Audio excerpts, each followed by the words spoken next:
संख्याज्ञान सराव प्रश्न हा भाग आपण बघणार आहोत। याच्यामध्ये आपण आतापर्यंत भाग 1 जो व्हिडिओ बघितलेला आहे आपण त्याच्यामध्ये जेवढे पण पार्ट आपण घेतलेले आहेत 4 घटक पाहिलेले आहेत त्या 4 घटकावर आधारित आपण काही सरावासाठी प्रश्न आज पाहणार आहोत।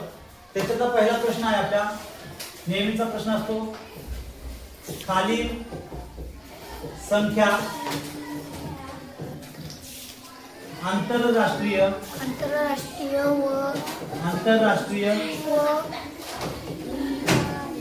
चिन्हात लिहा। आपण दोन प्रकारची चिन्हे पाहिलेली आहेत, एक देवनागरी आणि दुसरा आंतरराष्ट्रीय संख्या चिन्हे। अशी दोन प्रकारची संख्या चिन्हे पाहिले। आपल्याला याच्यामध्ये प्रश्न कसे येतात, आंतरराष्ट्रीय संख्या चिन्हांचे देवनागरी संख्या चिन्हात रूपांतर करा आणि देवनागरी संख्यांचे आंतरराष्ट्रीय संख्या चिन्हात रूपांतर करा। तर पहिला प्रश्न आपण घेतोय, त्यातला पहिला प्रश्न आहे तुम्हाला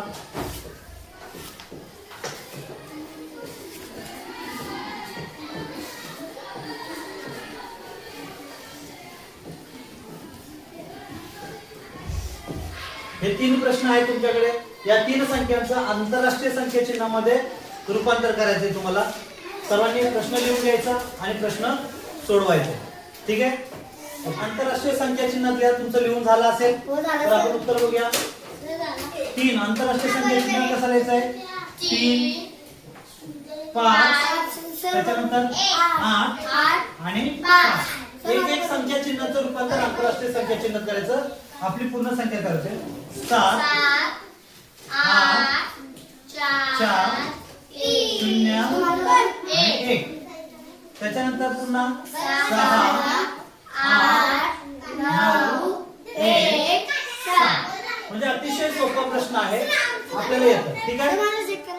चला प्रश्न दुसरा, देवनागरी व आंतरराष्ट्रीय संख्या चिन्हात समान लिहिला जाणारा अंक कोणता। आता पण अनेक वेळेला अंक लिहिलेले आहेत। आता या ठिकाणी तुम्हाला 4 पर्याय पण दिलेले असणार आहेत, त्याच्यामुळे पटकन तुम्हाला पर्याय बघून त्या पर्यायातून सुद्धा उत्तर सांगता येईल, ठीक आहे।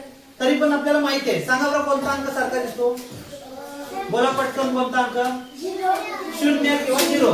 बघा मराठीमध्ये किंवा देवनागरीमध्ये असाच लिहितो आणि आंतरराष्ट्रीय संख्या चिन्हामध्ये लिहिताना पण असाच लिहितो, बरोबर आहे। त्याच्यामुळे हेच त्याचं ते उत्तर आहे। आपल्याला ही संख्या वाचता आली पाहिजे का, नाही। आपल्याला फक्त अंक बघा, इथं 5 आहे, इथं 5 लिहिलेलं आहे, इथं 4 आहे, इथं 4 लिहिलेलं आहे। आपल्याला याचं गायब कोण आहे रे, गायब कोण आहे, फक्त 7 हा अंक याच्यातला गायब आहे, म्हणजे तो अंक या ठिकाणी येणार आहे।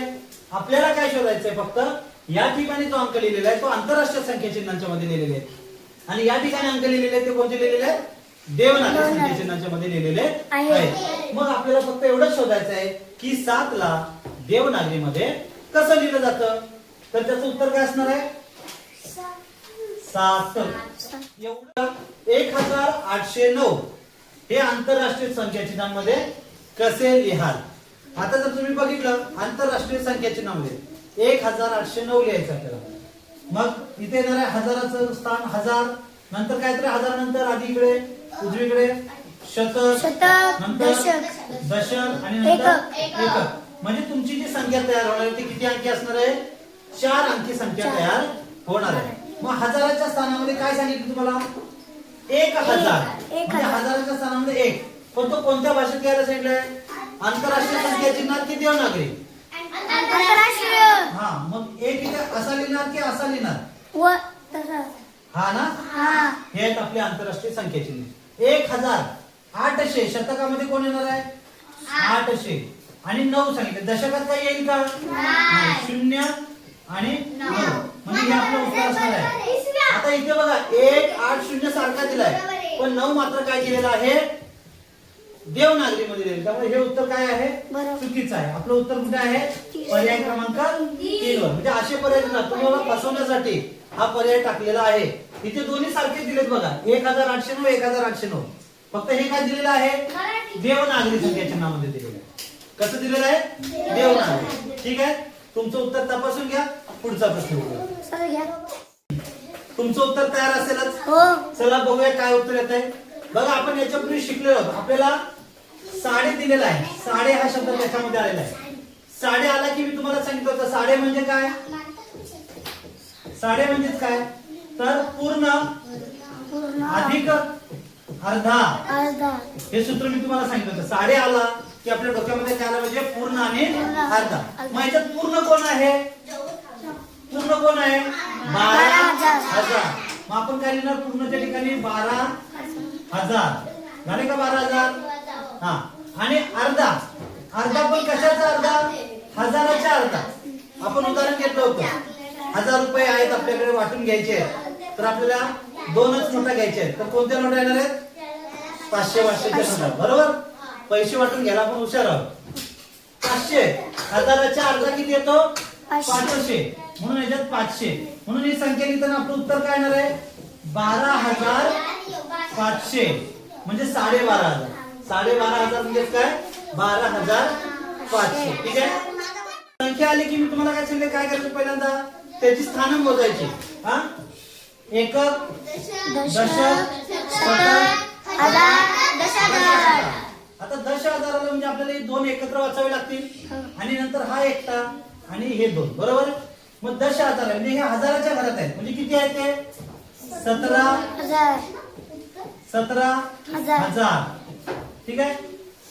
एवढं आपल्याला उत्तर मिळालं तरी आपण पर्यायामध्ये शोधू शकतो की पर्यायामध्ये 17,000 ने सुरुवात होणारा पर्याय कोणता आहे. ठीक आहे. पुन्हा पुढे जाऊ. त्याच्यानंतर काय? शतकाच्या घरामध्ये आहे 700 आणि पुढचे दोन अंक 77. काय? 77.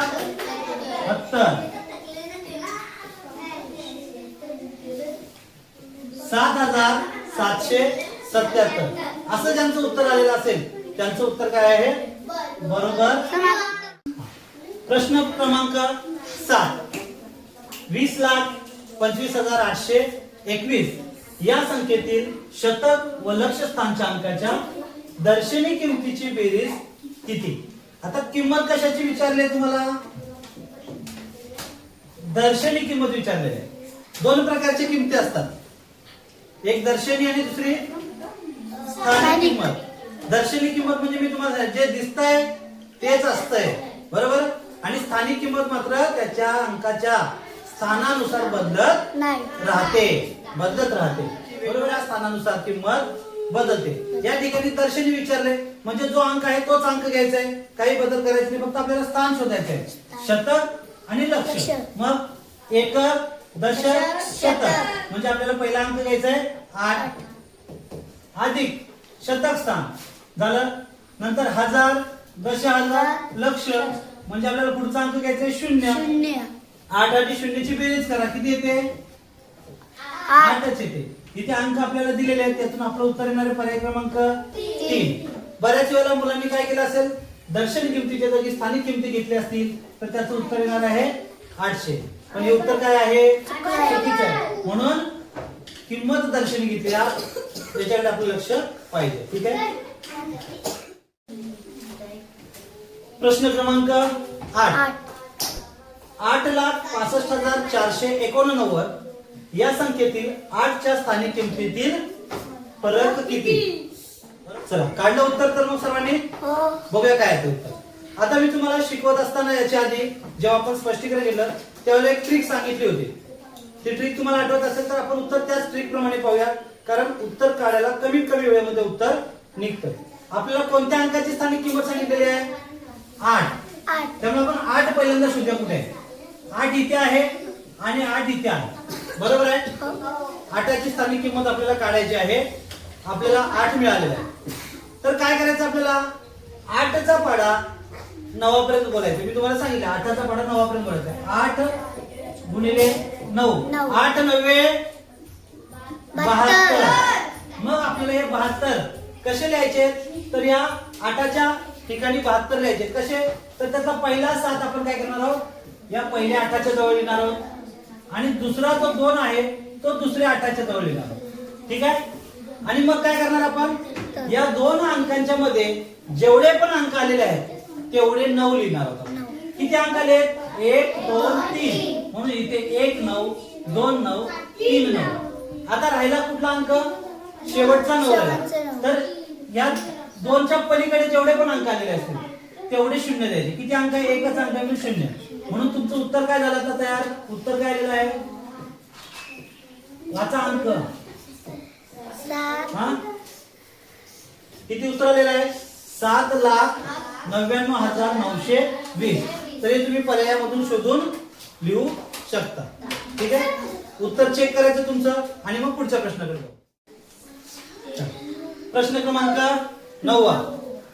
आपल्याला एक संख्या दिलेली आहे फुल्ली 8 4 फुल्ली 3.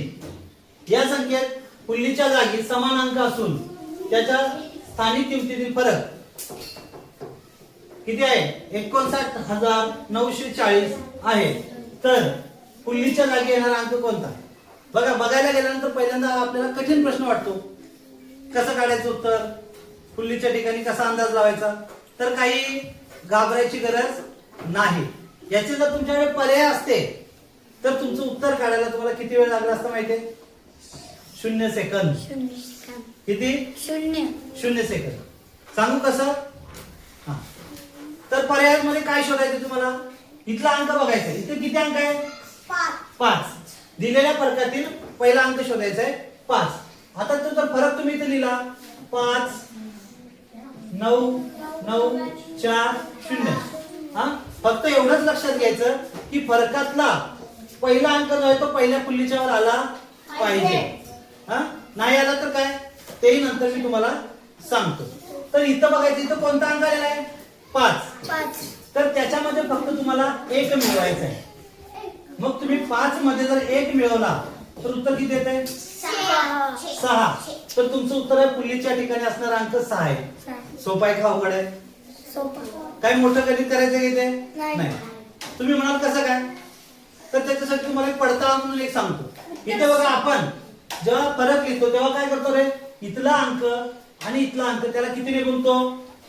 समान अंक आहे ना, त्याला कितीने गुणतो? 9 ने. मग 9 ने गुणल्यामुळे त्या ठिकाणी आपल्याला येणार उत्तर जे वरचा अंक आहे काय मिळालं रे? 54. मग 54 येण्यासाठी आपल्याला 9 ला कितीने गुणावं लागेल म्हणजे 54 येतं?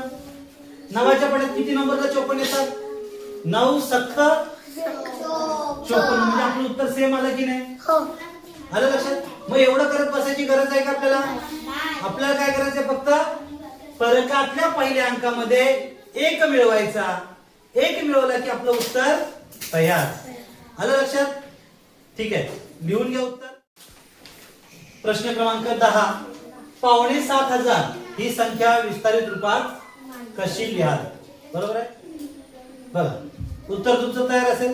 विस्तारित रूपात मांडणी करण्याचे आपण 3 प्रकार पाहिलेले आहेत. बरोबर?